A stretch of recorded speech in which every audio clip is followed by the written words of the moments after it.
Olá, amigos do Mosaico, boa noite.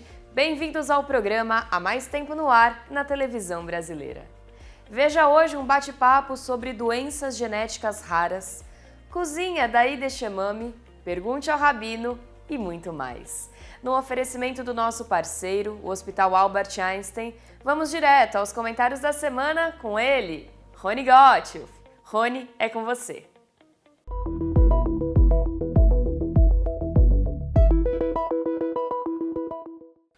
Se você queria um autógrafo de Guilherme Boulos, perdeu a oportunidade de encontrá-lo domingo último na Mesquita de Santo Amaro, onde ele foi visto conversando animadamente com o presidente da FEPAL, a Federação Árabe Palestina do Brasil. Eu convido os nossos telespectadores a darem uma olhada no site da FEPAL e compará-lo ao site da FISESP, a Federação Israelita. No da FISESP aparece uma menção à cerimônia em lembrança do massacre de 7 de outubro do ano passado. O restante são informações sobre novidades da medicina em Israel, trabalho filantrópico e assim por diante. O site da FEPAL é ódio puro. A palavra genocídio está por todo lado.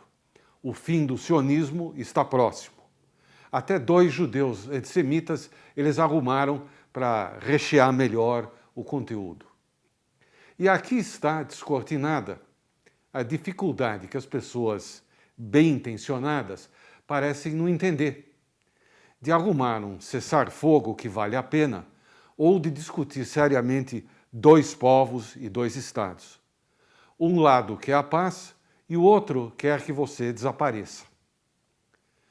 A esquerda apoia com convicção a destruição do Estado de Israel e não tem problemas em dizer que não é antissemita. Aliás, a esquerda decidiu se reinventar porque o papo da igualdade da utopia marxista deu em Cuba, Venezuela e Nicarágua, que a gente conhece. E a reinvenção são as políticas identitárias, nada mais distante da verdadeira ideia de igualdade. Agora você deve ser identificado pela cor, pelo gênero, pelo credo. E alguns valem mais que os outros. Negros valem mais que brancos.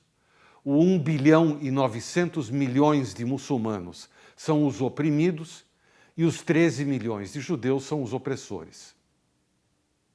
Voltando ao candidato que não vai ser eleito para a Prefeitura de São Paulo, ele acredita na reinvenção da esquerda e você não faz questão do autógrafo dele. Cheiro de comida boa no ar! Vamos agora para mais uma receita deliciosa na nossa cozinha da Ideshemami com o chefe Breno Lerner. Oi, Ideshemami, oi nós aqui outra vez. Rosh Hashanah já passou, mas a vida continua. E eu quero te dar uma sopa que ela é incrível, porque ela é de verão, inverno, primavera e outono. Ela serve para tudo. Eu vou ensinar você a modular ela para qualquer estação e para qualquer coisa. Ela é uma delícia, vocês vão adorar. Ela chama Vichy Soase, é uma sopa de alho poró.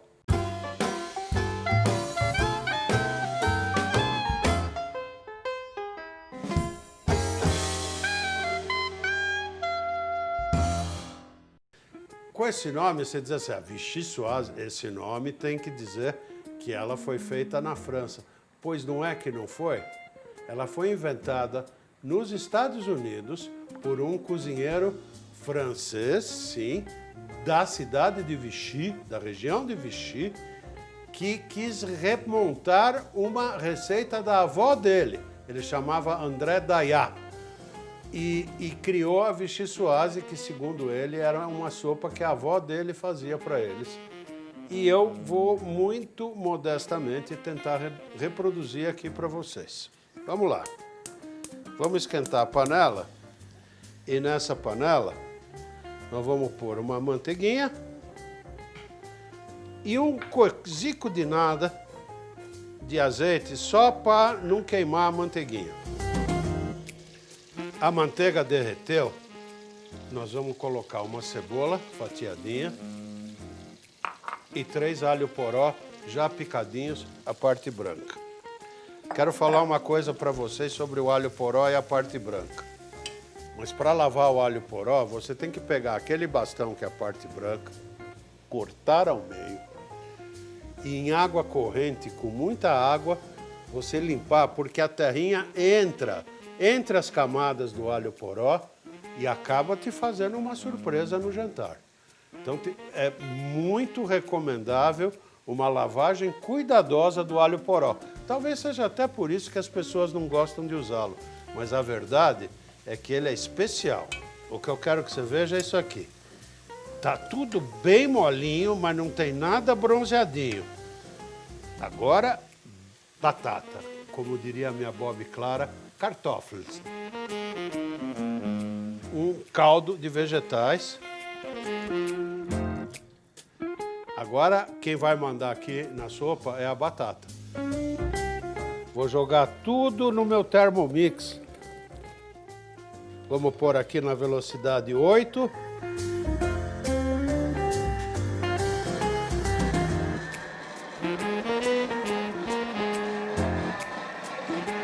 Pronto. Acabou. Tá pronto. Pimentinha do reino. No meu super pimenteiro. Um salzinho no meu super saleiro. Isso tudo é da Raquel, não é meu, mas ela hoje tem aula até mais tarde, que ela está em semana de prova. E agora, o segredo da Vichy Soase de chamame. Tá aqui o segredo, ó. Noz moscada, ralada na hora, nesse raladorzinho pequeno. Por que ele tem que ser pequeno? Porque eu gosto. Não faz a menor diferença. Vamos lá. Para finalizar, nós vamos pôr um tantinho de um bom creme de leite fresco. Não pode pôr muito, senão fica aquele gosto de creme de leite fresco. E agora o Bimbi não vai triturar nada, ele só vai mexer comportadamente pra gente. A Vichy Soase, tradicionalmente, é servida gelada. Você pode pôr para gelar e servir aqui também.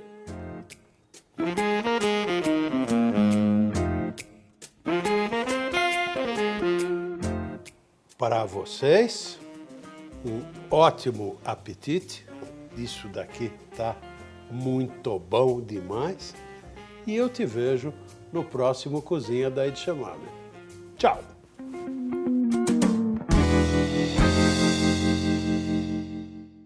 Chegou o momento do quiz da semana. Solta a vinheta. O que é klezmer? A. Uma oração. B. Estilo musical. C. Data comemorativa. D. Mês judaico.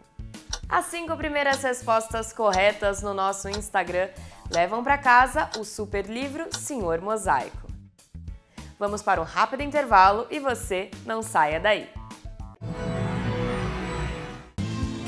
Controlando a minha maluquez, misturada com minha lucidez, vou ficar com certeza maluco, beleza, eu vou ficar com certeza maluco, beleza. Suzano, uma startup de 100 anos. Com a Tribuna Judaica, você se mantém sempre informado sobre todos os acontecimentos da nossa comunidade no Brasil e no mundo. Assine a Tribuna Judaica e não perca nada do que acontece. Ligue 0800 55 10 18.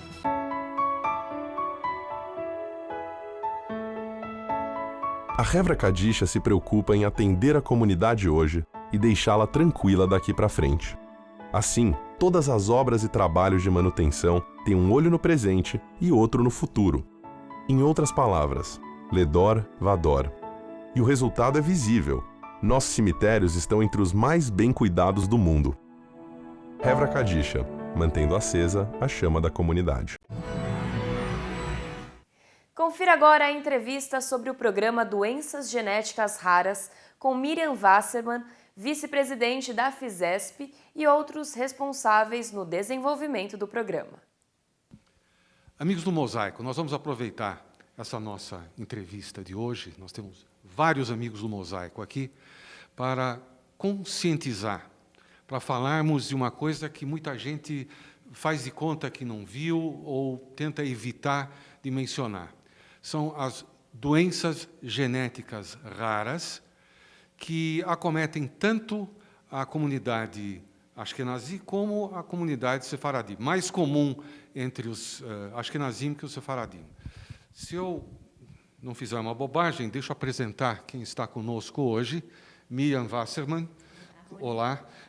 Que, enfim, ela agita a federação, quando a federação começa assim a dar uma parada, ela vai lá e põe fogo no circo. Vivian Lederman, que eu também conheço de outros carnavais, uma ativista importante, eu até diria, sem de maneira alguma ofender, que trata-se de um trator. Trata-se de um trator. Depois nós temos o Renato Weisbich. Na verdade, é Weisbich, seria isso? Isso. O Renato foi jornalista da CIP muitos anos, e ele é pai do Beni, que tem o mesmo sobrenome, e que é portador de uma doença rara, que, inclusive, eu tive na minha família. Gente, boa noite, muito obrigado por arrumarem um tempinho para vir conversar conosco. Vamos explicar um pouco o que é a federação, como é que essa história da federação aconteceu e ela resolveu se envolver num assunto tão importante. O que ocorreu foi o seguinte, havia um grupo de voluntárias que se juntaram por um caso de Tay-Sachs tardio na comunidade judaica, para ajudar essa mãe que tinha 3 filhos. E, a partir daí, esse grupo juntou, fazia captação e fez várias coisas. E nos procurou para que nós fizéssemos algo maior, que trouxesse realmente uma conscientização, não só sobre o Tay-Sachs, que é uma das principais, né, do que se vê, que se conhece, mas também de muitas outras que acometem a comunidade. Quando chegou pela 3ª vez na minha mão, eu falei, não, eu tenho que fazer alguma coisa sobre isso. Falei com o nosso presidente, o Knobel, Marcos Knobel, ele falou, não, e ele também é do Einstein, vamos nisso, desenvolva o programa que nós vamos apoiar. E foi assim que começou, através de um grupo de voluntárias. Vivian, me fala uma coisa, quais são essas doenças e o que é que a gente pode fazer para ficar sabendo delas, para a gente poder se prevenir ou se preparar? Muito bem. Em primeiro lugar, eu gosto muito desse enfoque, que é prevenir ou preparar. Porque o importante desse nosso trabalho é que, ao termos consciência que essas doenças genéticas, que são raras, acontecem, em geral, 1 a cada 5 mil, 1.000, até 10 mil na população em geral, na comunidade judaica, elas não são tão raras. Podem acontecer, Tay-Sachs, 1 a cada 100, muito mais frequentes. Então, a gente precisa se testar para saber se tem a possibilidade de gerar um filho com essa doença e se informar e se preparar nesse sentido.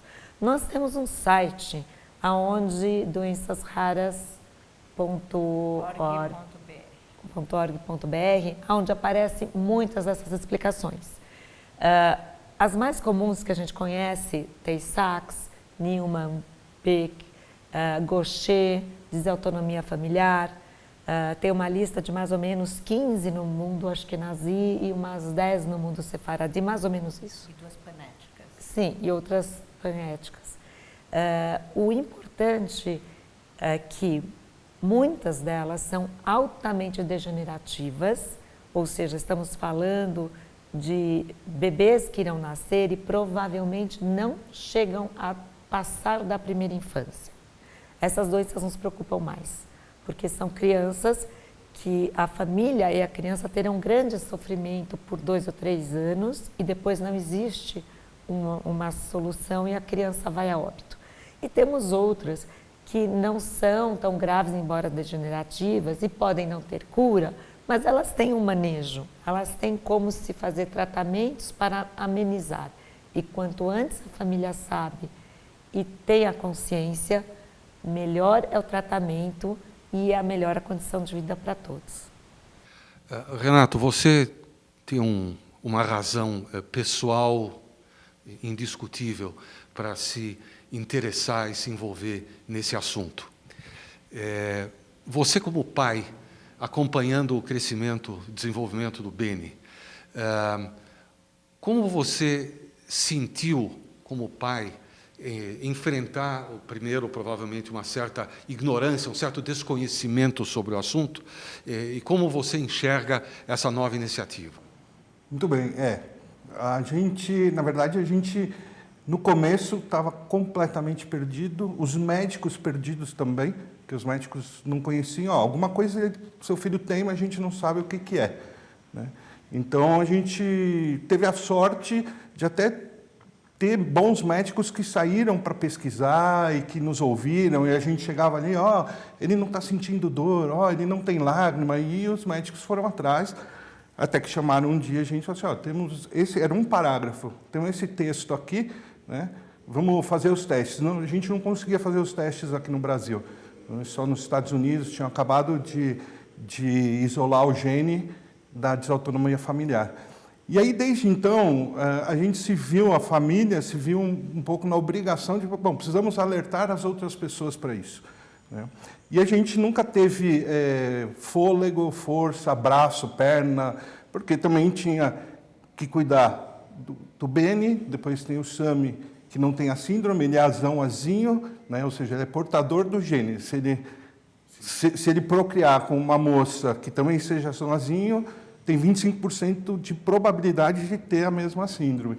Então, a gente precisa... E é um adolescente. Então, a gente falou assim, a gente precisa levar isso adiante. E a gente nunca conseguiu. Então, quando a Miriam e o pessoal da federação falou, olha, nós vamos fazer, nossa, até que enfim. Porque a gente se sentia meio na obrigação de fazer isso. Então, até uma questão de agradecimento. A gente nem consegue se envolver o tanto quanto a gente gostaria, mas... É importantíssimo isso. Muito bem. Nós vamos colocar na base da nossa tela o endereço do site e tal, para vocês poderem se informar. É muito importante que todo mundo que está pensando em casar, em ter filhos e tal, se pertence à comunidade, não deixem de fazer os testes, e evitem uma preocupação muito maior depois. Para terminar, Beni, eu gostaria que você me dissesse, se você tivesse que dizer alguma coisa para as pessoas que estão lá em casa nos assistindo, qual é a sua sugestão, qual é a sua recomendação? Olha, primeiro faz os testes, né? Tipo, se você quiser ter filho, para evitar problemas, não bem problemas, tipo, se quiser, sei lá, se quiser evitar dores de cabeça maiores, é bom prevenir. Deixa eu prestar mais um esclarecimento. Esses testes de que nós estamos falando aqui são, de certa forma, uma novidade. Anos atrás, era muito complicado se descobrir e saber. Esses testes, que hoje podem ser feitos, estão disponíveis, por exemplo, tanto no Fleury quanto no Einstein, com desconto, e eles levantam até 300 doenças diferentes. E, claro, inclui-se nesse número todas essas doenças mais conhecidas, degenerativas, raras, que podem acometer a comunidade. Para terminar, eu queria dizer que não são vocês que devem agradecer por eu estar divulgando. Eu é que agradeço a oportunidade de poder divulgar isso, uma vez que dentro da família Gottlieb, nós também já tivemos uma situação dessa, e qualquer coisa que a gente pode fazer para ajudar, enfim, alguém vai se beneficiar e nós vamos ficar muito satisfeitos. O Mosaico volta já já. No Safra, nós aprendemos de geração em geração que um banco se constrói como um barco, sólido, para enfrentar com segurança qualquer tempestade. Essa é a nossa essência. Assim é o nosso barco. Estamos há mais de 180 anos navegando por todos os tipos de mares e tormentas do mercado financeiro. Se você quer um banco para cuidar do seu patrimônio, procure o Barco e o Banco dos Especialistas. Quem sabe, Safra. Anuncie na revista mais lida da comunidade. Revista A Hebraica.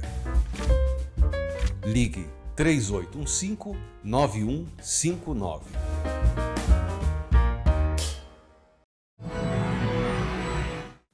Vamos direto para o Pergunte ao Rabino com o Rabino Michel Schlesinger. Bem-vindo, Rabino Michel. Olá, eu sou o Rabino Michel Schlesinger e este é o quadro Pergunte ao Rabino.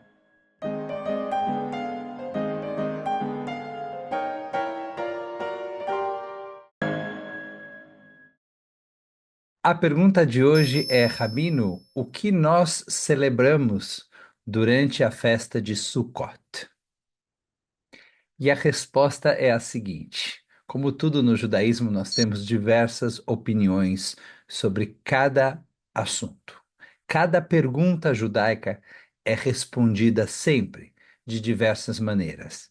E esse também é o caso em relação a Sukkot. Existe um famoso debate que acontece no Talmud se as cabanas que nós construímos hoje em dia para celebrar a festa de Sukkot representam cabanas que foram construídas no passado para que o povo de Israel vivesse no deserto, ou representam a proteção divina.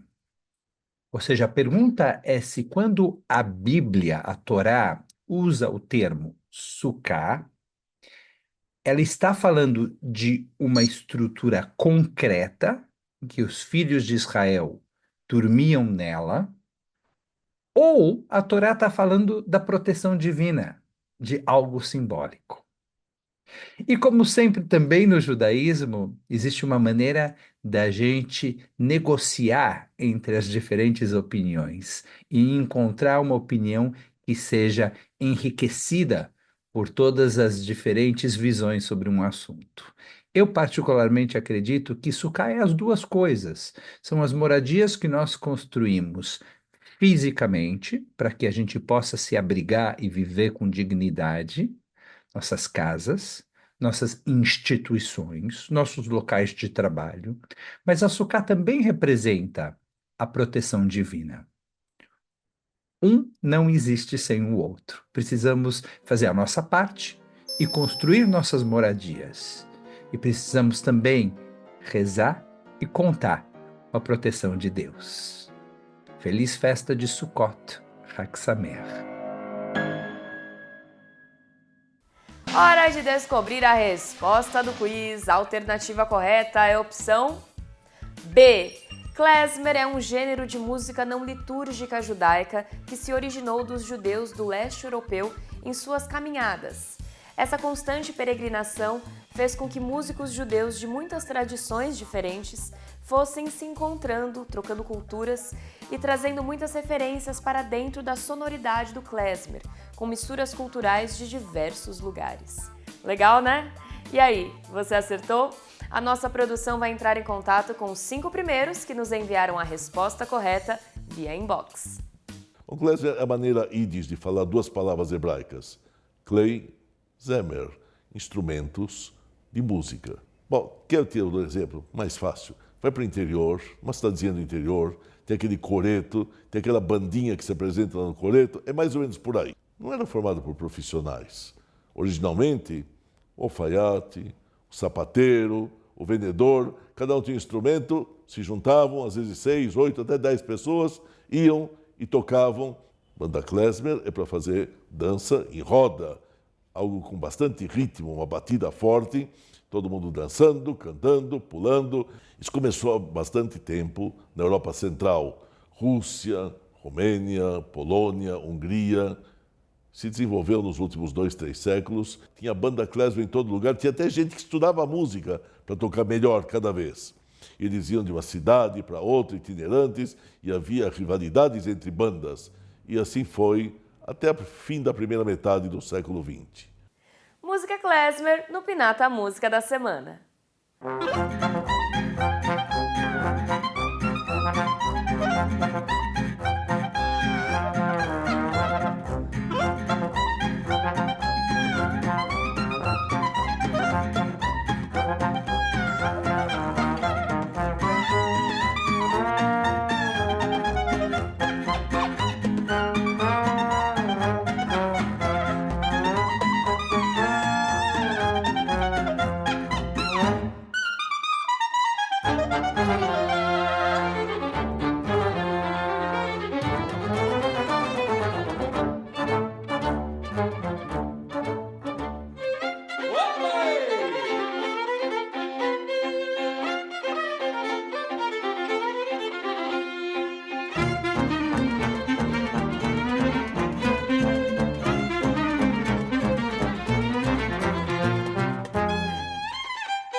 Na próxima sexta, acenda as velas às 17h56. O Kabbalat Shabbat da Betel, Rua Caçapava 105, acontece de forma virtual e presencial mediante a inscrição. Cuidem-se, até o próximo programa. Shalom, mosaico!